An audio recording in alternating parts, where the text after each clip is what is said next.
喺香港，如果你讀中學嘅話，係冇得住宿舍噶嘛。咁但係呢，喺日本，你讀中學嘅話呢，有機會係需要住宿舍噶。咁你有冇諗過，你住宿舍嘅時候有啲咩靈異恐怖嘅事情會發生呢？大家好，我係 Marcel。咁今日我要講嘅故仔個主角呢，就係一個日本中學生，佢住宿舍嘅一個經歷。我將會用佢嘅角色去演繹佢所見到同埋所發生嘅事。唔講咁多，故事開始啦。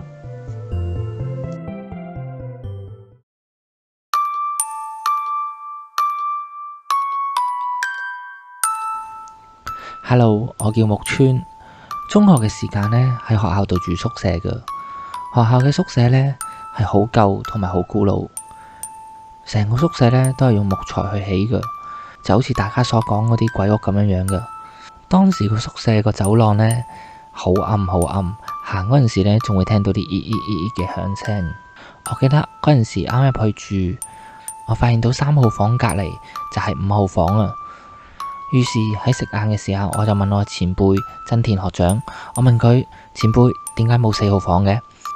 前輩就咁樣同我講，佢話因為個4同個死字係同音，所以呢比較唔吉利。聽講呢啲酒店啊，或者某一啲嘅新起嗰啲大廈都係冇4號房，冇14樓，總之有個4字嗰啲都未必會有嘅。學長講完呢句之後呢，就停低咗，好嚴肅咁望住我，同我講話，你記住啊，夜晚呢千祈唔好望3號房同4號房中間。咁當時我嚇到有啲驚啦，我吞到啖口水，我問佢點解啊？佢就話4號房如果你望住佢嘅話呢，佢就會出現噶，所以一定唔好夜媽媽偷偷地咁望2間房嘅中間嗰度。學長講完之後呢，拎埋個餐盤就走咗。當時候呢，我都有啲驚，都唔知佢講嘅嘢係真定還是係假。咁成個學校呢，就分開東樓、中樓同埋西樓3棟嘅。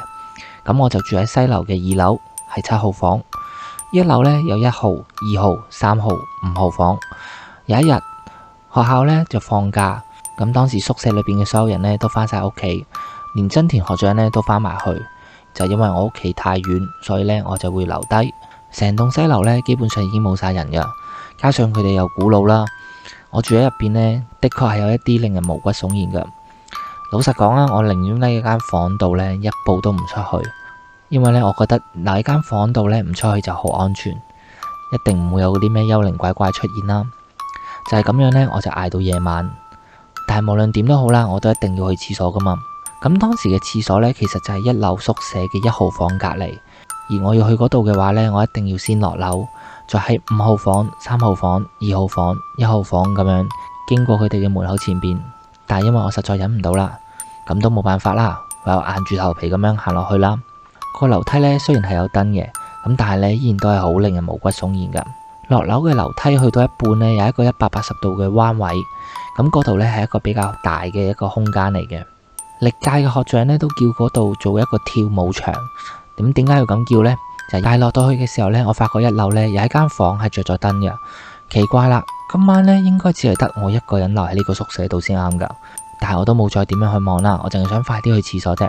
就係我經過呢個着咗燈嘅呢間房嘅前面嗰度嘅時候，我突然間聽到真田學長咁樣同我講，佢話，木村，你過一過嚟啊！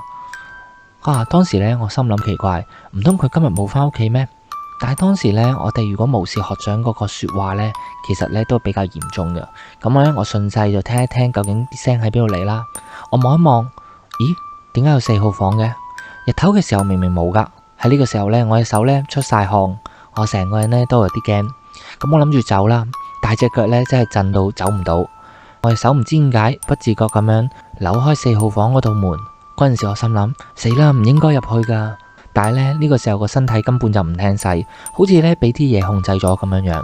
於是呢，我就入咗房，見唔到真田學長，但係呢，我見到一位睇落去好似好親切，而我又唔識嘅一位前輩。因為當時呢位前輩俾人嘅感覺呢係好親切噶，我諗佢應該同真田學長係同級嘅。但係望下望下呢，又發覺呢個學長好似唔係一個真實存在緊嘅感覺。然後佢就同我講話，歡迎嚟到呢個咁寂寞嘅地方。不如我哋飲杯茶啊！嗰一種嘅聲係一種直接震落我個心度嘅聲。當時候我搖一搖個頭，我心諗淨係想快啲離開呢一度。咁佢呢就再同我講，佢話咁不如一齊到附近嘅神社玩啦。咁我再搖一搖個頭，咁夜去啲咁嘅地方，然後佢呢就一邊喊一邊咁講話，啊係啦，果然所有人都唔願意同我做朋友啊，我真係慘啦，我只係想去一去睇啫。如果可以，就喺呢句說話啱啱講到一半嘅時候，我就突然間聽到真田學長咁樣嗌：喂，木村，我返嚟啦！突然間我隻手同腳呢好似覺醒咗咁樣，可以喐得返啦。等到我喐得返嘅時候呢，我發覺自己企咗喺3號房同埋5號房中間嗰個位。學長同我講佢話：喂，木村，點解你仲傻更更企喺度啊？唔通你見到4號房啊？當時呢，我點一點咗我個頭，跟住佢又同我講話：咁4號房嗰個人有冇邀請你同我一齊去神社玩啊？然之後我又點一點個頭。真田學長佢呢好無奈咁望住我，佢話：哇，幾危險啊！你知唔知你差啲俾人帶到落去地獄啊？無論點都好啦，睇嚟我似乎呢係俾阿學長把聲救翻。雖然呢，佢一再三咁樣警戒我，千祈唔好往3號房同5號房中間，但係最後尾呢，我都係無意中咁樣睇到，結果呢，就俾呢個幽靈呢纏住咗我。後來呢，聽真田學長講話，喺呢個好似鬼屋咁嘅宿舍未起之前呢，呢一度呢係有一間更古老嘅一個宿舍噶。咁當時呢，就係將呢間古老嘅宿舍拆咗啦，然之後呢再起個新嘅，就係我哋而家住緊呢個宿舍啦。佢話舊嗰個宿舍呢係有4號房噶，但係據說住喺嗰度嘅人呢，後尾上吊死咗，似乎呢係因為讀書同埋朋友之間嗰啲嘅煩惱而引致到呢佢輕生嘅。從此之後4號房呢就流傳住有幽靈住喺入邊啦。唔知係咪咁，後來拆咗再起新嘅就冇咗4號房。而呢一件事係咪真係存在呢？就真係冇人知。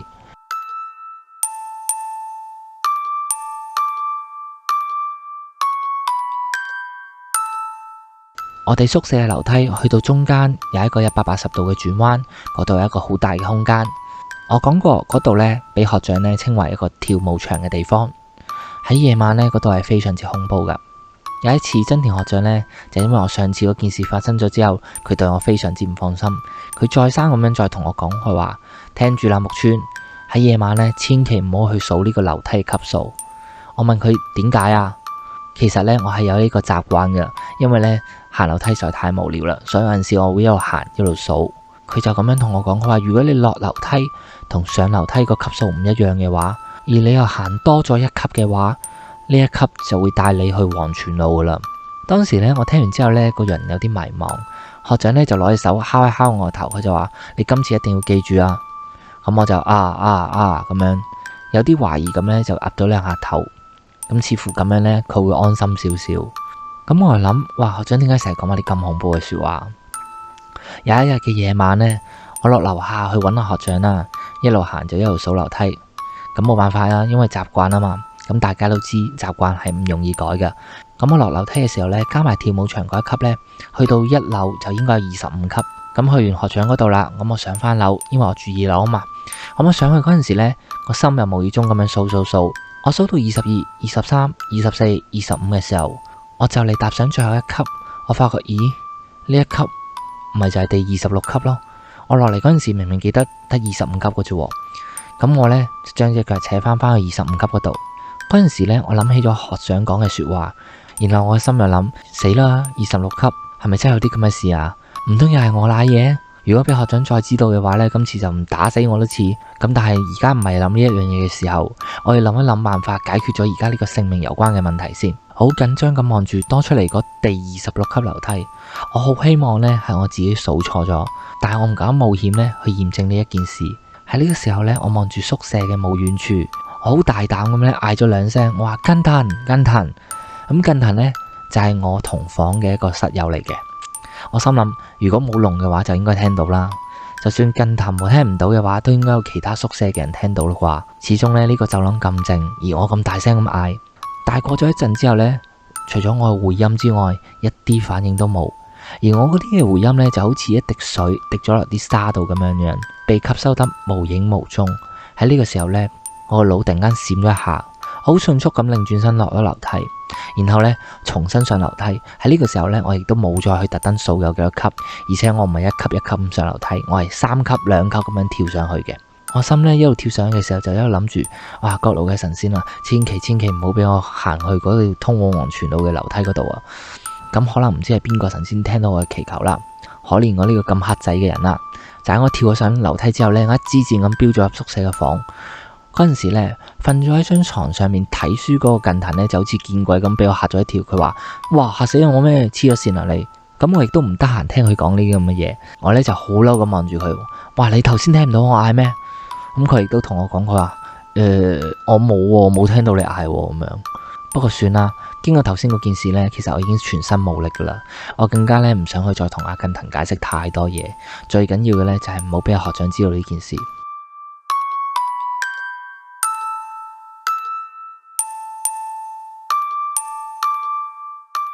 頭先呢，亦都睇過好多次嗰個跳舞場啦，喺呢個落樓梯嘅中間嗰個位，180度轉彎嗰個地方有一個好大嘅空間啦。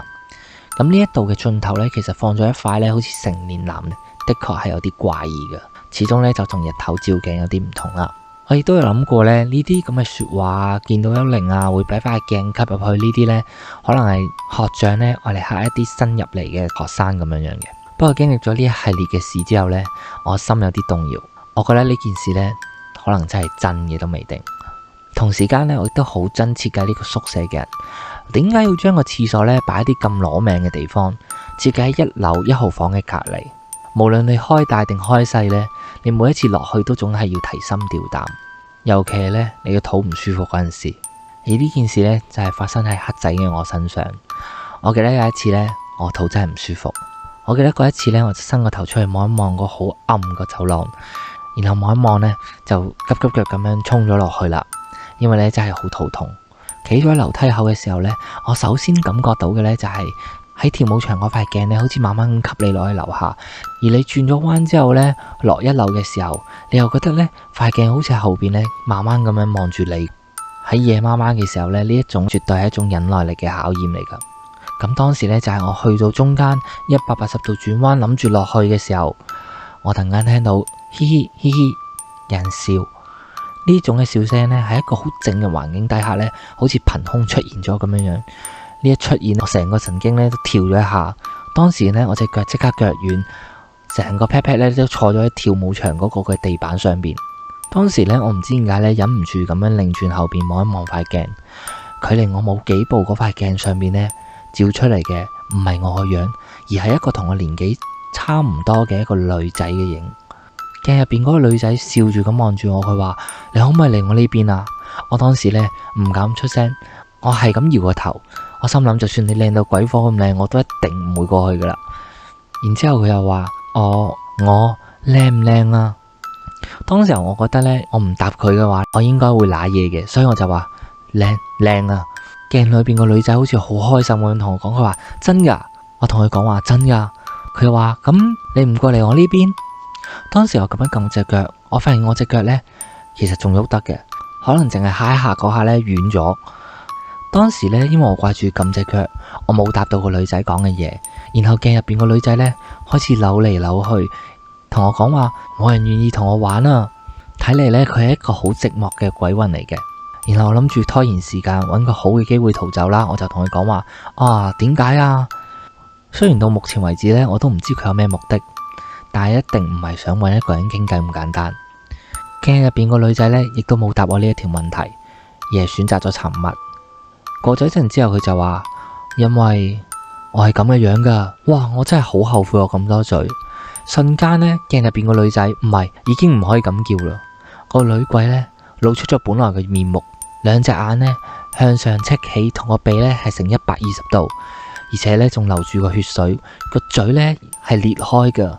裂到去個耳仔嗰度，當時我真係嚇到咧，連人帶跑爬咗上去個宿舍嗰度，然之後揾個枕頭咧揞住自己嘅頭，縮埋一嚿，完全咧冇想去廁所嗰個嘅感覺啦。原來嚇親係可以令到你唔去廁所噶，唔知點樣樣，我就捱到第二日嘅朝頭早。當我拎起張被嘅時候，我見到床上面嘅近藤呢，有2個黑眼圈咁望住我，原來有人比我慘。佢成晚呢都冇覺好瞓，俾我最近接二連三嘅舉動呢嚇到傻咗。咁樣講起上嚟呢，我諗佢應該係最無辜嘅受害者。我牙都冇刷呢，就走去揾阿真田學長，俾人打個半死呢，我都一定會揾人講呢件事噶啦。真田學長呢，嗰陣時啱啱刷緊牙，佢聽完我遭遇之後呢，差啲連口裏邊嗰啲泡都噴埋出嚟。佢原地呆咗咁望住我，發表咗佢最後嗰個結論。佢就話：唉，點解你咁黑仔噶？據說呢，喺好耐之前，我哋嘅宿舍附近呢住咗一個女仔。有一日唔知點解，佢俾一個狐狸嘅靈魂呢纏住咗，慢慢呢就開始變樣，成隻眼呢都開始戚起，個嘴呢裂到去耳仔嗰度，做咗一個驅邪嘅法事，一啲幫助都冇。於是佢所有朋友呢都避開佢，同埋驚咗佢。最後個女仔呢就孤零零咁死咗。但係死咗之後呢，依然好留戀當初自己嗰個樣。佢就附身咗喺跳舞場嗰塊鏡上邊，夜晚呢就會走出去照鏡，希望呢見到自己以前嗰個樣。如果你喺宿舍入邊照鏡呢，都會見到佢㗎。我諗我以後都係少啲照鏡啦。